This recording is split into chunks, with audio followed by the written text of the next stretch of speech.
Salut tout le monde, bienvenue dans une toute nouvelle vidéo sur ma chaîne où aujourd'hui j'ai envie de parler du rapport un peu des personnes LGBT avec la honte et le dégoût de soi et comment celle-ci dégrade notre estime de nous-mêmes. J'avais envie un peu de faire un tour aujourd'hui en France sur quel était notre rapport toujours à la honte. Pour avoir un peu plus de matériel dans cette vidéo, j'ai lancé il y a 2-3 semaines un questionnaire sur Google Drive que j'ai partagé sur mon Insta et tout, où je demandais à des personnes LGBT de répondre à des questions sur leur rapport à la honte et leur identité de genre et leur orientation sexuelle. Et donc du coup tout au long de la vidéo je vais me servir un petit peu de toutes ces réponses qui m'ont été données. Alors évidemment je prends pas du tout ces réponses comme une vérité générale ou une réalité sociologique et tout. Voilà, faut savoir que les personnes qui ont répondu à des questionnaires c'est des gens qui sont dans mon entourage ou du moins qui me suivent sur Instagram, etc. Donc c'est un certain type de personnes, c'est pas tous les LGBT du monde qui ont répondu et c'est seulement un échantillon de 100 personnes qui ont répondu. Donc il n'y a aucune vérité générale valable pour tous les LGBT à l'échelle nationale dans les chiffres que je vais apporter aujourd'hui. C'est vraiment un tout petit échantillon qui est là, mais c'était juste un peu pour essayer de récolter des témoignages et voir un peu ce qui se dessinait au moins dans les personnes qui ont répondu à ce questionnaire. Je voulais souligner aussi que comme me l'a fait remarquer un commentaire à la fin du questionnaire, c'est vrai que j'ai axé ce questionnaire sur la honte et les LGBT de manière très générale, alors que selon les identités, que ce soit le fait d'être transgenre, le fait d'être lesbienne, le fait d'être bi, etc.,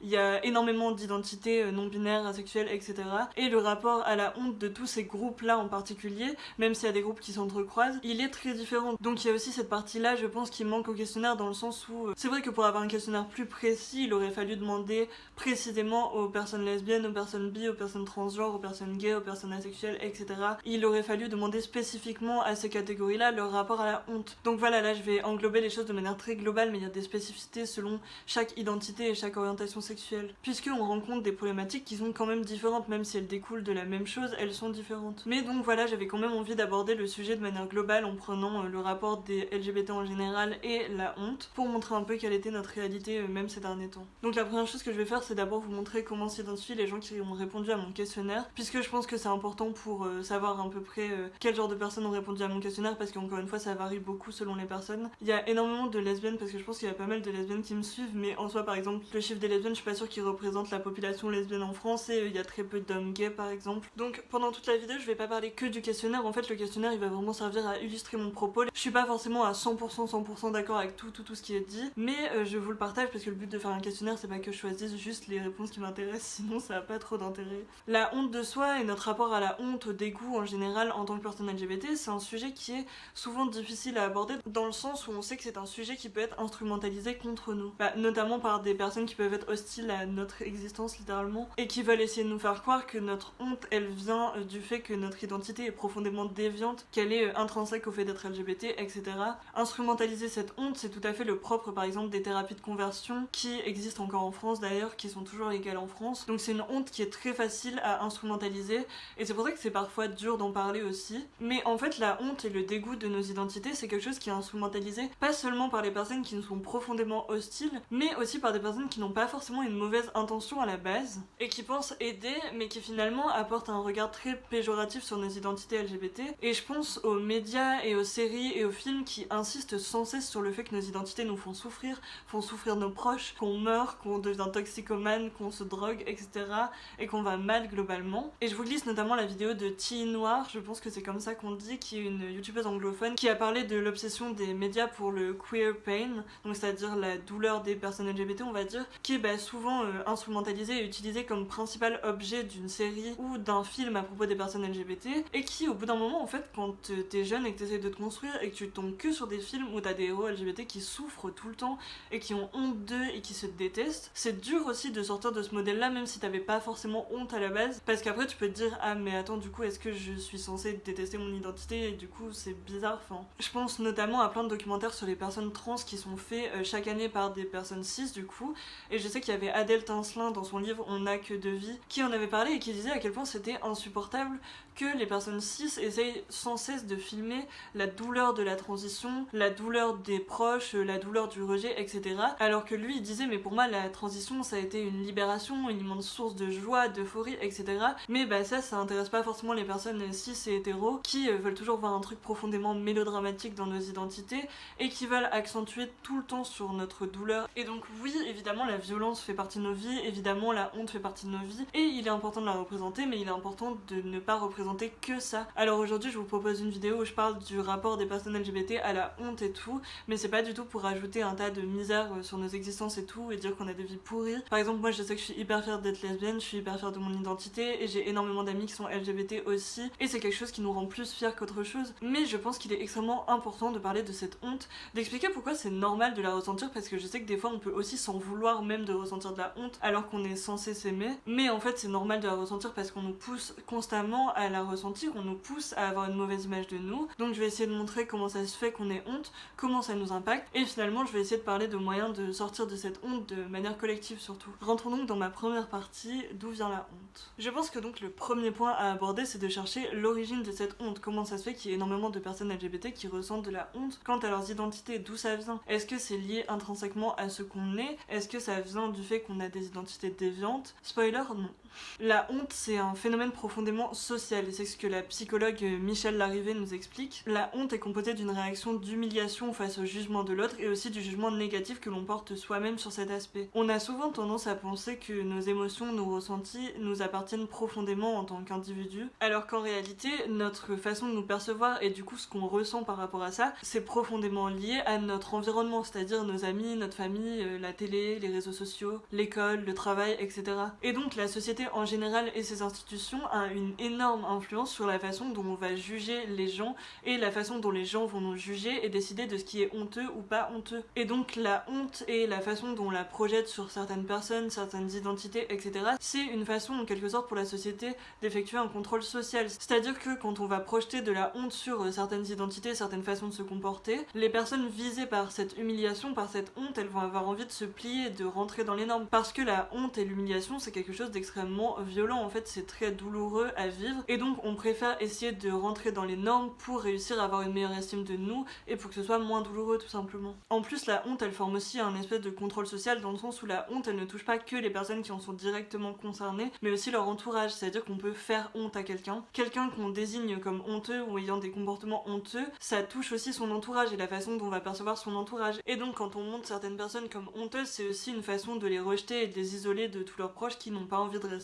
avec des personnes qui sont jugées comme honteuses. Souvent dans les représentations des personnes LGBTQ+, qui souffrent, on a tendance à représenter leur souffrance comme inhérente au fait qu'ils sont d'une certaine identité et je pense notamment aux personnes trans, on représente énormément leur souffrance comme si leur plus grande source de souffrance c'était leur corps et leur transidentité en elle-même. On va vraiment essayer de montrer dans ces médias-là que c'est la transidentité en elle-même qui fait mal. Et pour justifier ça, ces personnes-là peuvent rapidement trouver des chiffres qui montrent que par exemple les personnes transgenres sont beaucoup plus affectées par les maladies mentales, etc., etc. Et il y a des gens qui vont lier ça directement à leur transidentité. Mais récemment, il y a des études qui ont été faites et qui prouvent totalement le contraire. C'est-à-dire qu'on a remarqué que les personnes transgenres qui grandissaient dans un cadre familial qui était acceptant et tolérant et qui n'avaient aucun problème avec leur transidentité, qui les accompagnait, etc.,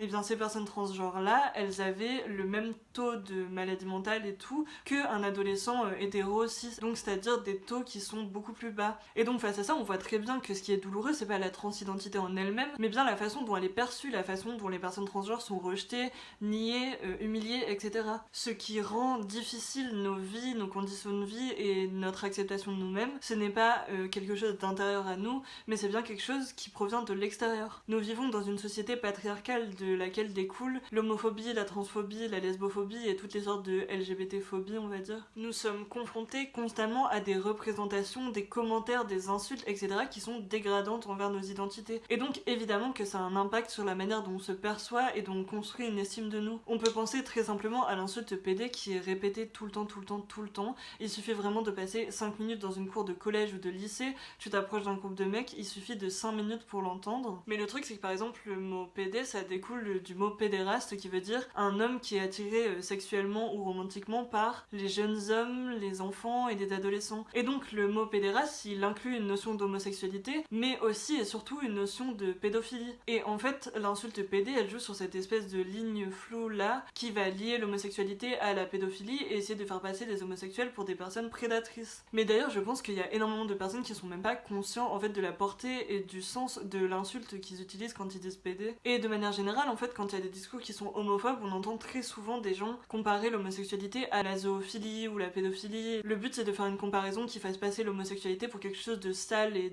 dégoûtant et qu'on ne devrait pas accepter. Je peux penser aussi au mot queer en anglais qui a été globalement réapproprié appropriée par les personnes LGBT, mais qui à la base est une insulte qui est dirigée envers les personnes LGBT, qui veut dire étrange ou bizarre. Pour renforcer ce cliché de la perversion, il y a un peu ce cliché aussi des homosexuels et des lesbiennes qui seraient attirés par n'importe qui, et surtout par des personnes hétéros, qui seraient des pauvres personnes effrayées qu'on tombe amoureuse d'eux. Et en tant que personne LGBT, etc., on est énormément à avoir déjà entendu « Non, non, mais moi ça me dérange pas que tu sois lesbienne tant que tu tombes pas amoureuse de moi ». On peut compter aussi énormément de représentations dans les films, dans les séries, dans les livres, etc., où on va représenter les personnes gays comme des personnes extrêmement insistantes auprès de personnes hétéros qui ne veulent pas d'elles. Alors qu'en plus, en réalité, on est extrêmement nombreux à pas être hyper attirés par des personnes hétéros, dans le sens où elles ont vraiment des vies et des codes qui sont très différents des nôtres. Et donc c'est totalement un cliché hyper stigmatisant qui est fait de absolument rien du tout, et qui est hyper dégradant en fait, parce qu'il va toujours nous mettre dans une position de prédateur. Dans les autres clichés sur les gays, les lesbiennes, les bis ou les personnes qui aiment le même genre en général, il y a énormément de stigmatisation autour des personnes qui ne rentrent pas dans leur rôle genré. Et je parle pas encore des personnes transgenres, mais juste des personnes qui vont sortir de la binarité des codes hommes-femmes. Et donc on va extrêmement souvent montrer comme ridicule des hommes gays qu'on va appeler efféminés, entre guillemets, je déteste ce mot, et on va montrer comme modèle extrêmement repoussoir les lesbiennes qui sont plus masculines, entre guillemets, encore une fois. Mais si vous voulez approfondir ce sujet-là en particulier, je vous propose une vidéo entière que j'ai fait sur le sujet, qui je pense sera affichée là. Mais dans ce cliché des personnes prédatrices, les personnes transgenres sont également extrêmement touchées, et notamment les femmes trans en fait, parce qu'il y a cette idée que les femmes trans seraient des hommes infiltrés en quelque sorte dans des milieux féminins, et qu'elles seraient donc prédatrices dans ce sens-là. Les personnes transgenres subissent aussi énormément de stigmatisation quant à leur corps, puisqu'il y a toujours des normes qui leur sont imposées de tous les côtés sur ce à quoi leur corps va ressembler, et il y a aussi énormément de personnes qui leur permettent de poser des questions sur leurs organes génitaux. Il y a une espèce de fascination des corps trans qui fait que certaines personnes trans disent qu'elles voient des personnes qui les détestent, etc., mais qui continuent à regarder leurs stories tous les 2 mois pour voir leur évolution. Et c'est quelque chose de très stigmatisant dans le sens où ça fait vraiment en fait des personnes trans juste un corps à regarder, une expérience, voire des bêtes de foire en fait, et c'est vraiment hyper déshumanisant. Les corps des personnes transgenres sont constamment scrutés sous un œil qui est très binaire et très cis. Tous ces clichés qui touchent les personnes LGBT sont diffusés largement dans la société et entendus par tout le monde, ce qui nous expose plus particulièrement à toutes sortes de violences et de rejets. Le rejet parental ou amical, le harcèlement, les passages à tabac, l'intimidation, l'humiliation en général, des violences sexuelles aussi sont perpétuées contre des personnes LGBT, rien que pour le fait qu'elles sont LGBT. Mais les personnes hétérosexuelles et cis ne sont pas les seules à entendre ces choses en permanence, et nous aussi on les entend tout le temps. Et donc forcément on en intériorise une grande partie. En tant que personne LGBT, on devient pas genre d'un seul coup, on se rencontre une LGBT et donc du coup on est conscient de tout ce qui va et tout ce qui va pas dans les représentations, et donc on sait comment on doit se percevoir. En fait, pendant extrêmement longtemps, on se perçoit toujours nous-mêmes, nos corps, nos identités, notre orientation sexuelle, au travers d'un regard qui est profondément homophobe et transphobe. Et en plus, la participation au renforcement des clichés sur les personnes LGBT et tout, elle passe pas forcément par une violence qui est totalement directe et visible, mais aussi par énormément de procès beaucoup plus fallacieux et qui sont beaucoup plus difficiles à remarquer. Et je pense notamment à ce que les gens appellent des blagues qui sont faites sur les personnes LGBT et tout, qui contribuent vraiment à renforcer toutes sortes de clichés sur nos identités et qui affectent vraiment tous les jours notre vie. Franchement, vous pouvez faire le test vous-même. Si vous allez sur YouTube, vous allez dans les tendances, vous trouvez une vidéo avec un groupe de mecs et c'est sûr qu'à un moment il y en a forcément un qui va faire une blague sur le fait qu'il pourrait sortir avec un autre mec du groupe et que ce serait trop drôle. Et c'est vraiment extrêmement présent, c'est même pas de l'ordre de l'exception. Il y a plein de noms qui me viennent en tête et c'est même pas des youtubeurs que je déteste forcément ou quoi, mais juste de l'homophobie complètement banalisée en fait, parce que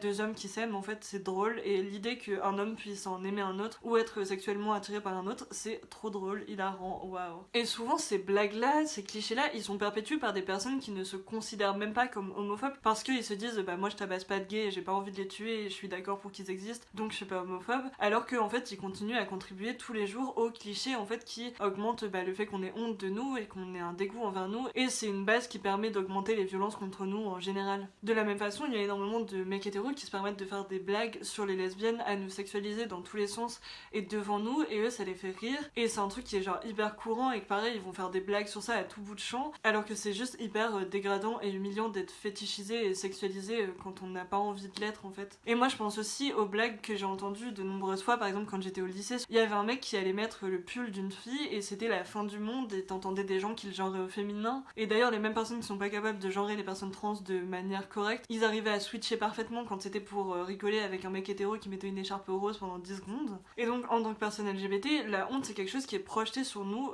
pendant toute notre vie et qui est perpétué constamment par toutes sortes de violences, que ça aille des micro-agressions par des blagues et des petits commentaires à des passages à tabac, etc. Et ce que je vais chercher à expliquer maintenant dans une partie 2, c'est comment la honte nous impacte. L'une des choses qui m'a donné envie de faire cette vidéo, c'est un ressenti très personnel, c'est que je me suis rendu compte que même moi qui suis dans des milieux LGBT tout le temps, qui a un entourage super ouvert, ma famille n'a aucun problème avec le fait que je sois lesbienne, je suis out quasiment partout dans ma vie en fait en général, mais en fait je me suis rendu compte que même avec tout ça, j'avais encore des petites parts de choses avec lesquelles j'avais du mal et avec lesquelles je ressentais que j'avais encore honte de moi et du mal à faire certaines choses à cause de certains clichés qui ont été posés sur mon identité depuis longtemps, et que donc en fait toute cette stigmatisation elle avait encore des impacts sur moi, alors que vraiment je pense que je fais partie des personnes qui sont hyper libres en fait de s'exprimer comme elles le veulent. Et évidemment c'est pas une honte qui est fulgurante et qui me détruit chaque jour de ma vie contrairement à ce que d'autres personnes peuvent vivre, mais c'est une honte qui a quand même des impacts sur des petits aspects, et je sais que l'une des choses qui me gêne encore extrêmement fort c'est vraiment en fait cette image de la lesbienne prédatrice, dans le sens où quand je suis avec des femmes hétérosexuelles j'ai l'impression que je dois tout le temps faire attention à mes gestes et à mes regards et tout, et j'ai toujours peur que tout soit interprété d'une manière dont je n'ai pas envie qu'elle soit interprétée en fait, parce que 99% c'est juste des femmes par lesquelles je suis pas attirée du tout, mais j'ai toujours peur en fait que mon attitude soit interprétée d'une certaine façon et ça me met extrêmement mal à l'aise, et je sais que c'est totalement lié avec ce cliché en fait de la lesbienne prédatrice, et même par rapport à mes relations en général j'ai l'impression que ça empêche extrêmement fort de faire le premier pas et d'engager quoi que ce soit avec quelqu'un, parce que je trouve qu'il y a toujours ce truc qui reste de se sentir un peu sale quand on ressent du désir pour quelqu'un du même genre, et on a l'impression que c'est toujours pas normal. Et je sais que j'avais vu un mème qui parlait exactement de ça, que à cause de ce cliché là des fois on a toujours l'impression de sentir comme une sorte de trahison au fait d'être une femme quand on est lesbienne et qu'on est attiré par une autre femme en fait, et c'est quelque chose qui est pas forcément hyper agréable à vivre,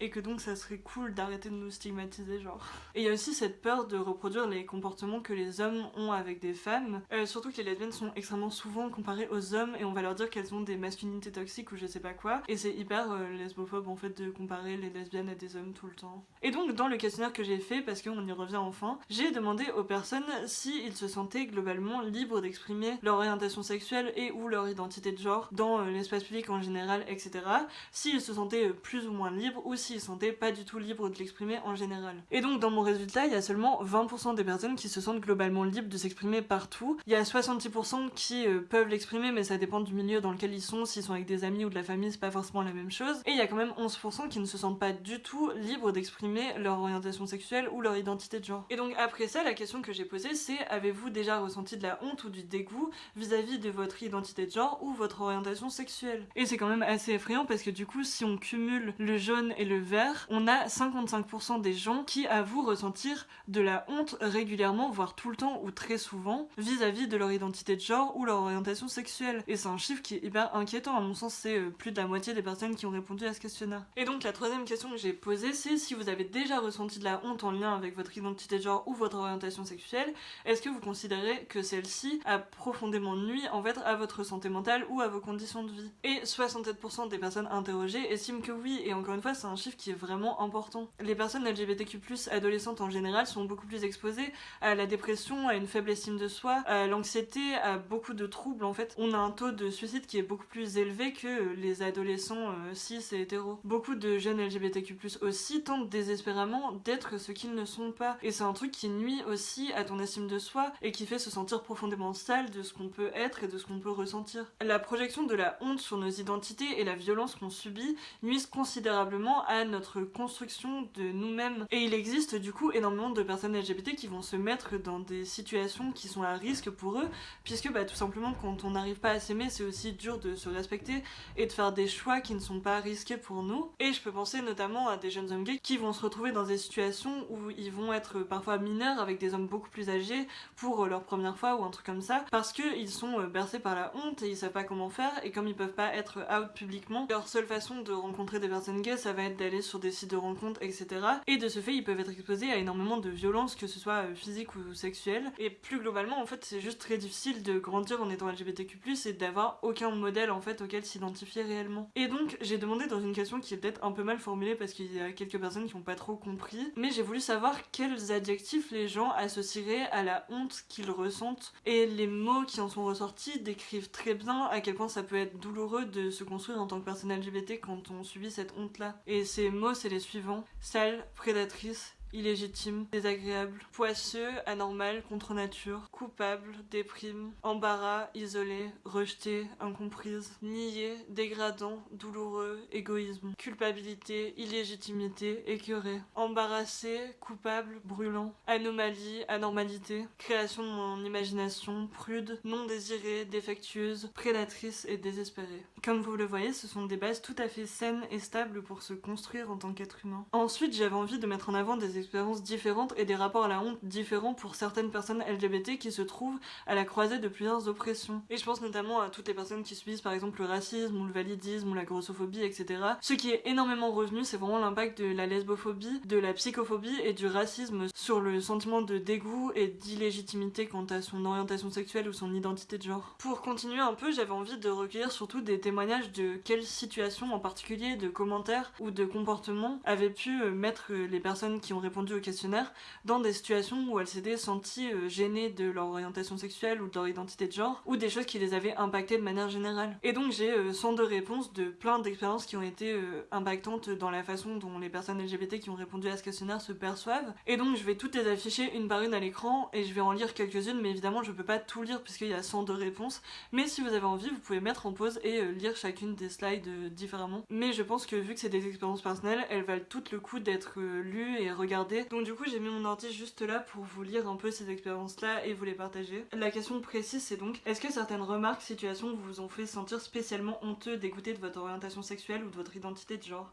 Et si oui, pouvez-vous citer ces situations ou remarques? On a un commentaire qui nous dit: les débats incessants sur la PMA, des gens qui disent des trucs du style je suis tolérante mais je comprends pas ce besoin de s'afficher, le porno lesbien, le fait qu'être lesbienne soit une insulte pour discréditer les féministes. Et sur son orientation de genre, cette personne dit devoir choisir entre cocher entre hommes et femmes sur les formulaires, ne pas oser cocher autre lorsque cela est possible par peur du jugement, toute remarque transphobe. Quand j'étais au collège, j'ai fait mon coming out à une amie et sa réaction a été de plaquer sa main contre son cœur et de me dire que je lui faisais peur. Quand je m'identifiais encore comme bi, c'était tout l'imaginaire autour du fait que les bi peuvent sauter sur n'importe qui, sont infidèles et ne parlent que de sexe. La peur qu'une fille hétéro croit que je suis intéressée par elle, que je vais entreprendre des choses avec elle, que je sois trop proche d'elle physiquement. Quand on fait des paris sur mon genre, c'est arrivé seulement 2 fois, ou quand on m'appelle madame encore dans la rue. Le tu veux te refaire remarquer entre guillemets. Il y a un commentaire qui nous dit: oui, avant certains de mes proches ne savaient pas que je faisais partie de cette communauté et faisaient des réflexions sur des couples ou des personnes en faisant partie à côté de moi. Regarder les filles dans la rue et me sentir mal comme si je venais de commettre un crime. Première situation, voir mes 2 parents en larmes quand je leur ai fait mon coming out, c'est la première fois que je voyais mon père pleurer. À ce moment-là, j'ai eu honte. Toutes les remarques venant de mecs qui hypersexualisent les lesbiennes. Par exemple, moi les lesbiennes ça m'excite, etc.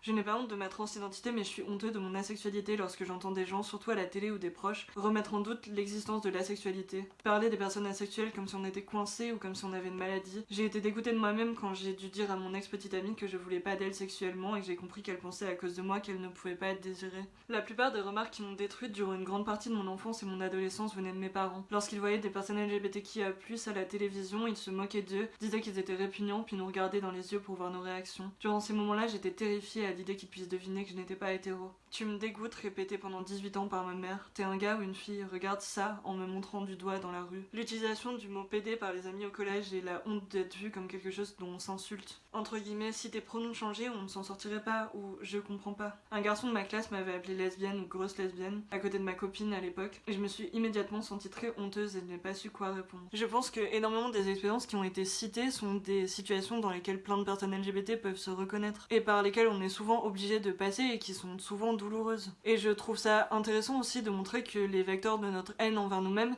ils passent pas forcément par des situations qui sont extrêmement violentes et extrêmement douloureuses, etc. Même si c'est un gros facteur de violence envers nous et de haine de soi, hein, évidemment je veux pas le nier. Mais je veux dire que ce qu'on voit parmi toutes ces expériences, c'est que beaucoup de choses qui ont impacté la vision d'eux-mêmes des personnes LGBT qui ont répondu à ce questionnaire, c'est des remarques toutes bêtes auxquelles certaines personnes n'ont même pas dû faire attention plus que ça, ou ne doivent même pas se rappeler en fait. Parfois c'est des remarques qui ont été faites par des proches qui sont même pas destinées à nous, mais qu'on entend en étant même pas out et que du coup ça nous blesse. Et donc voilà, je pense que ça sert aussi à montrer à quel point l'homophobie, la transphobie et tout ça, c'est extrêmement vraiment présent partout dans la société et dans toutes les blagues qu'on fait et dans toutes les remarques qu'on fait, et que c'est plein de lieux où il est hyper important de commencer à changer nos mots et changer nos blagues et changer la façon dont on parle. Bon, alors je suis désolée, mais pour cette troisième partie, j'ai changé de décor et j'ai changé de vêtements parce qu'en fait on est le lendemain. C'est juste que hier en fait il a commencé à faire beaucoup trop noir pour tourner et j'ai dû partir, donc je pouvais pas finir de tourner. Donc je vous fais cette troisième partie ce matin. Alors ma troisième partie, c'est comment sortir de la honte et du dégoût de soi. Parce que en fait, malgré tout ce que j'ai dit depuis le début,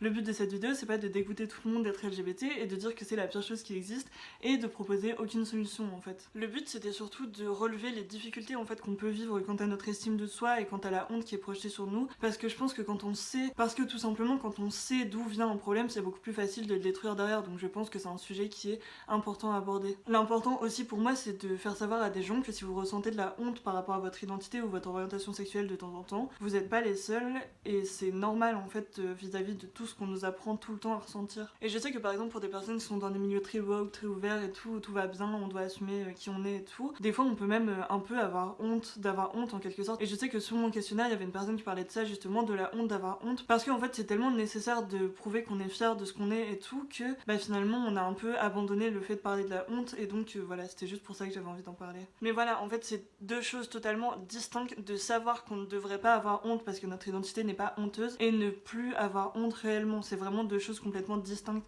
et qui sont hyper influencées par le monde dans lequel on vit et tous les systèmes d'oppression qui arrivent sur nous tous les jours, et c'est normal de pas pouvoir y échapper complètement en fait. Mais cependant en fait, même s'il y a cette honte qui existe et qui est dur d'en sortir, d'y échapper, etc., il y a énormément de personnes LGBT qui aujourd'hui n'en ressentent plus, ou alors presque plus. Je pense que c'est normal des fois d'en ressentir encore un peu dans certaines situations ou quoi, parce que bah encore une fois c'est la façon dont le système est fait, mais il y a quand même beaucoup de gens qui sont très fiers de leur identité de manière générale. Je sais qu'il y a quelques semaines sur Twitter il y avait quelqu'un qui avait dit bon, arrêtons de parler des douleurs des personnes LGBT et dites à quel point vous êtes fiers de votre identité, et il y a eu plein de tweets qui ont été faits sur ça et qui disaient mais je suis tellement fière d'être lesbienne, je suis tellement fière d'être gay, etc. Je suis tellement fière d'être transgenre, parce que même s'il y a des difficultés liées à cette orientation sexuelle ou ces identités de genre, c'est quand même quelque chose qui nous rend fiers et qui fait partie de notre vie et qu'on peut aimer chez nous en fait. Dans mon questionnaire, j'ai alors demandé aux personnes qui considèrent avoir réussi à sortir de la honte de soi et du dégoût, comment est-ce que ça se fait, par quels moyens ils ont réussi à sortir de la honte et du dégoût, et les moyens qui sont revenus c'est toujours les mêmes. C'est surtout le fait de côtoyer d'autres personnes LGBT, d'avoir une famille qui est acceptante, d'avoir un environnement qui est LGBT ou LGBT friendly tout simplement, le fait de voir des célébrités qui le sont ouvertement LGBT, de la représentation à la télé, dans les séries, dans les livres. Il y a aussi plein de gens qui ont cité le militantisme LGBT, les milieux LGBT en général militants, et il y a certains qui ont dit aussi la thérapie qui peut être un recours si c'est vraiment un facteur majeur de difficulté chez vous, cette honte de vous par rapport à ça. Ce qui est quasiment revenu de manière systématique dans toutes les réponses, c'est vraiment le groupe d'amis bienveillants qui a aidé, mais aussi les réseaux sociaux. Et en fait, même s'il y a énormément de défauts dans les réseaux sociaux, quant à les discours qui sont prônés, les représentations qui sont faites et tout, enfin, les réseaux sociaux c'est vraiment un gros mélange, et évidemment il y a énormément de bêtises qui circulent partout. Il y a l'appropriation des codes LGBT, il y a plein de discours qui sont très fallacieux, mais en fait il y a quand même ce fait que notre génération, je pense qu'elle a eu un accès à beaucoup plus de savoir quant aux identités LGBT et tout, et ça a permis vraiment un espace de découverte de soi et d'apprentissage de son identité, et je pense que quasiment toutes les personnes LGBT sont passées par la phase où elles tapent sur leur ordi comment savoir si je suis blablabla, comment savoir si je suis gay, comment savoir si je suis lesbienne, etc. Et il y a énormément de ressources qui nous sont proposées, et ça permet aussi d'avoir un espèce d'anonymat, dans le sens où t'es pas obligé de poser des questions dans la vraie vie, et donc du coup de t'outer entre guillemets, ou de montrer que t'as un questionnement à ce sujet là, et donc tu peux juste aller anonymement vers des sites, des réseaux sociaux, des personnalités,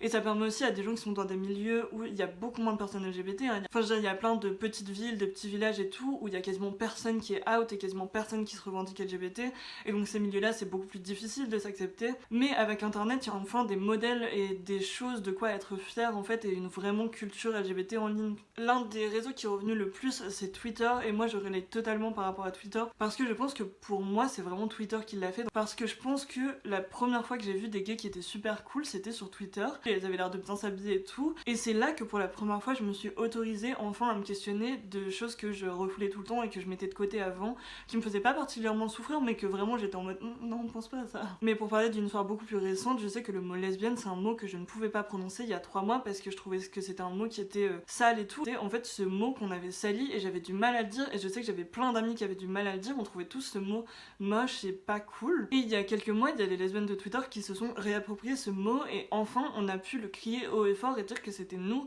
et que ça nous ressemblait et que c'était un mot qui nous appartenait et qui était totalement normal et qu'on avait le droit de se revendiquer et qu'il fallait sortir de représentations du mot lesbienne qui sont totalement faites par les hommes hétéros et qui sont dégoûtantes. Du coup, j'ai demandé aux personnes qui ont fait le quiz comment, selon elles, on pourrait se détacher un peu de la honte de manière générale. J'ai vraiment demandé quels moyens on pourrait mettre en place pour défaire ce lien qu'il y a entre les identités LGBT et la honte. Ce qui est revenu le plus, c'est la représentation évidemment, mais je vais en parler un tout petit peu après. D'abord, je vais vous citer un peu les réponses que j'ai vues passer et qui me semblaient pertinentes. La première solution qu'on a dit, c'est parler quand il y en a des personnes LGBT dans les interventions au collège qui parlent des relations sexuelles, dire comment se protéger quand on couche avec quelqu'un du même sexe, faire des interventions en cours de ce genre de choses. Et ça, je suis tellement d'accord parce que vraiment, l'éducation sexuelle qu'on nous a promis au lycée et tout, c'est n'importe quoi. Et personnellement, je n'ai pas eu une seule mention de l'homosexualité quant aux protections ou à des questions sexuelles et tout. Et pourtant, je sais que par exemple, il y a plein d'amis à moi qui ont même pas eu de cours d'éducation sexuelle, donc genre. Ensuite, il y a arrêter de nous invisibiliser dans la culture et les médias, donner la parole aux gens concernés et compétents, voir Alice Coffin et son analyse du milieu journalistique français, normaliser le fait qu'on existe le plus tôt possible chez les enfants, lâcher du lest sur les stéréotypes de genre, mais globalement, tout passe par l'éducation. Ce serait tellement plus simple de ne pas devoir se déconstruire et tout remettre en cause à l'adolescence, période déjà assez complexe. Il y a énormément de commentaires qui sont vraiment basés sur l'éducation aux enfants et tout. Faire comprendre dès le plus jeune âge que se poser des questions sur son genre, sur son orientation sexuelle est normal, déstigmatiser les premiers béguins des enfants, demander à un petit garçon s'il a une amoureuse ou un amoureux, leur montrer que les personnes LGBT existent et qu'elles sont normales. Peut-être que tout ça pourrait se faire avec des ateliers de découverte, des sortes de mini-débats. Pour moi, cela amènerait à une meilleure acceptation d'eux-mêmes s'ils rentrent dans la communauté LGBT au cours de leur vie et donc moins de honte ou de dégoût. Dans une autre réponse, on a « Je pense que le dégoût des personnes LGBTI vis-à-vis d'elles-mêmes tient surtout du langage qui, selon moi, est le premier vecteur de stéréotypes et d'images négatives autour de la transidentité ou de l'homosexualité. Alors je pense que continuer à revendiquer des insultes et utiliser du langage qui décrit vraiment la réalité de nos existences est primordial. Je dis surtout ça en tant que lesbienne parce que je suis dans des cercles LGBTI depuis assez longtemps, mais avant personne n'utilisait le mot lesbienne ou parlait de nos expériences, donc même au sein de ces cercles la lesbophobie était criante. Donc je pense que la meilleure façon de prôner l'acceptation de soi, notamment pour les jeunes et les personnes qui se découvrent pas hétéro ou pas cis, c'est que les cercles LGBTI se checkent pour leur propre racisme, classisme, lesbophobie, transmisogynie, afin qu'aucun mot ou qu'aucune représentation ne soit laissée au hasard. On a un autre commentaire qui nous dit politique. En faisant des réformes contre tout ce qui implique de près ou de loin de devoir changer les personnes LGBT, à commencer par les thérapies / tortures de conversion et les mutilations des personnes intersexes, en faisant appliquer les lois contre la LGBT-phobie pour les ministres, coucou Darmanin, en empêchant les associations LGBT-phobes d'exister, coucou la Manif pour tous, et du côté social, la sensibilisation, beaucoup et partout et surtout dans les milieux médicaux et éducatifs, la connaissance, mais encore faut-il que les gens veuillent se renseigner, et les milieux de rencontres pour toutes, il y en a trop peu je trouve, surtout pour les jeunes, encore hors des grandes villes. L'apprentissage à l'école de l'histoire LGBTQIA+, ou tout du moins en parler un minimum, savoir qu'il y a toujours eu des personnes queer par exemple, arrêter de tout ramener au genre ou même au sexe, aux catégories hommes-femmes qui ne sont qu'une liste de cases à cocher, surtout quand on connaît aujourd'hui l'existence des personnes intersexes et qui, si on réfléchit dans la logique des livres de science, ils n'existeraient pas, enlever la mention de sexe sur la carte d'identité et encore tellement d'autres choses. À l'individuel, en se montrant, en s'assumant, nos corps sont politiques, nos existences sont politiques, montrons-nous, donnons l'exemple. Rendre l'adoption plus accessible aux couples homosexuels, mettre fin aux thérapies de conversion, modifier les programmes scolaires de façon à ce que les élèves puissent faire face à des représentations de personnes LGBTQ+, des sanctions mises en place face à l'homophobie, la transphobie, pour les personnes trans qui le souhaitent faire directement les changements nécessaires sur leur état civil sans besoin de payer, pouvoir changer leur prénom sans frais et que ce prénom puisse directement être utilisé, arrêter de les appeler par leur dead name sous prétexte que c'est le nom présent sur la carte d'identité par exemple, arrêter de demander sur les formulaires si on a un homme, une femme avec une obligation de répondre par son sexe de naissance. Donc voilà, tout ça c'est la majorité des solutions qui ont été proposées. Il y en avait pas mal qui revenaient beaucoup, donc je vous ai vraiment présenté le plus pertinent et j'ai fait en sorte de vous présenter qu'une fois les mêmes idées parce que sinon c'était pas hyper intéressant. Maintenant j'ai envie de revenir sur la représentation parce que c'est quelque chose qui a été énormément cité, que du coup je n'ai pas cité dans les exemples pour pouvoir vous en parler un peu plus maintenant. Parce que pour cette dernière partie, en fait l'une des choses qui joue énormément quant à notre image de nous, notre dégoût de nous-mêmes ou notre honte de nous-mêmes, c'est vraiment les représentations qu'on donne dans les séries, dans les films, dans les médias, dans les célébrités en général. Parce que vu qu'en fait on voit des personnes hétérosexuelles partout tout le temps, les représentations des personnes LGBT+ qu'on voit sont extrêmement importantes et déterminent énormément de choses quant à la façon dont on va se percevoir en général en tant que personne LGBT. Sur la représentation, j'ai demandé alors, considérez-vous que les représentations LGBTQ+ auxquelles vous avez été confrontés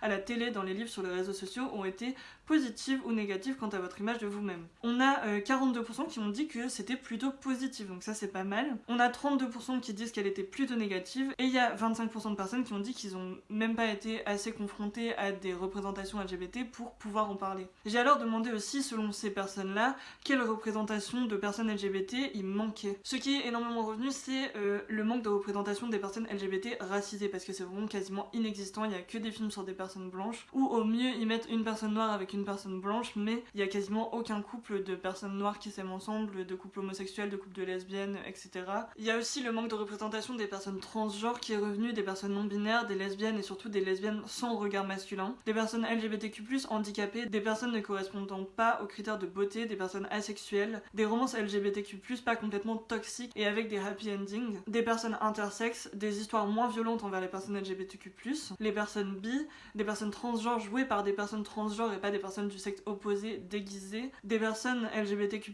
grosses. Mais ce qui est revenu le plus souvent, c'est la demande d'histoire sur les personnes LGBT+, où le fait d'être une personne LGBTQ+, n'est pas le point central de l'histoire en fait. Dans le sens où à chaque fois qu'il y a des films ou des séries et tout sur des personnes LGBT, le fait qu'ils soient LGBT c'est vraiment les 3/4 du... Et du coup ces personnages-là n'ont jamais de problématiques propres en dehors du fait d'être LGBT. Et moi je suis pas pour de faire semblant que être LGBT c'est exactement pareil que tout le reste et qu'on a exactement la même expérience de vie que tout le monde, mais je trouve ça pas pertinent non plus de réduire toute notre représentation à quelque chose qui est uniquement basé sur notre orientation sexuelle. On peut avoir des problématiques qui sont différentes des hétéros et les représenter dans des personnes LGBT à l'écran, mais on peut en même temps leur faire avoir d'autres problématiques qui sont plus importantes et d'autres fils rouges de l'histoire que le fait qu'ils doivent faire leur coming out et des trucs comme ça. Je pense qu'il y a vraiment énormément plus de choses à explorer que ça. Et donc du coup j'ai demandé aussi aux personnes qui ont répondu au questionnaire ce qu'ils considéraient comme de la bonne représentation des personnes LGBT, et donc je vais vous afficher juste ici toutes les réponses qu'on m'a données en termes de séries, livres ou films qui donnaient de la bonne représentation LGBT. Je vous mets d'un côté les œuvres que j'ai déjà vues et où je peux vous dire qu'elles sont bien selon moi, et de l'autre côté celles que j'ai pas vues, et donc je sais pas forcément si c'est exactement de la bonne représentation, mais je vous les mets parce que ça fait toujours des ressources en plus. Et donc voilà, je pense que j'en ai fini pour cette vidéo. J'espère qu'elle est pas trop longue parce que j'ai l'impression d'avoir parlé pendant 3h30. Je crois que je dis ça dans chacune de mes vidéos, mais c'est pas grave. D'ailleurs ça m'intéresserait de savoir quel type de format vous convient le plus en termes de temps, parce que je sais que j'ai tendance à faire des formats assez longs qui durent 30-35 minutes, mais je sais pas trop ce qui vous plaît le plus. Donc si vous préférez les vidéos de 20 minutes, de 30 minutes, ou si vous adorez les formats hyper longs de 45 minutes et tout. Merci à tous si vous êtes restés jusqu'à ici, ça me fait super plaisir que vous soyez là. Merci à toutes les personnes qui sont abonnées récemment, ça me fait super plaisir aussi. N'hésitez pas à liker, à commenter, à partager cette vidéo si elle vous a plu. Vous pouvez aussi aller checker le reste de mon travail parce que j'ai genre 14 ou 15 vidéos sur ma chaîne qui n'attendent que vous pour les regarder. Donc n'hésitez pas à passer faire un tour si les sujets LGBT, la culture ou le féminisme ça vous intéresse. Et juste avant de vous mettre ma petite outro, je vais vous laisser des commentaires en fait que certaines personnes ont mis parce que j'ai laissé un espace à la fin de mon questionnaire pour que des personnes disent des remarques en plus qu'elles n'avaient pas pu dire plus tôt dans le questionnaire, et je vais vous laisser celles qui m'ont semblé pertinentes sur l'écran de fin, comme ça vous pourrez lire un peu tout ça. Bref, soyons fiers de qui nous sommes, et je vous dis portez-vous bien et à la semaine prochaine.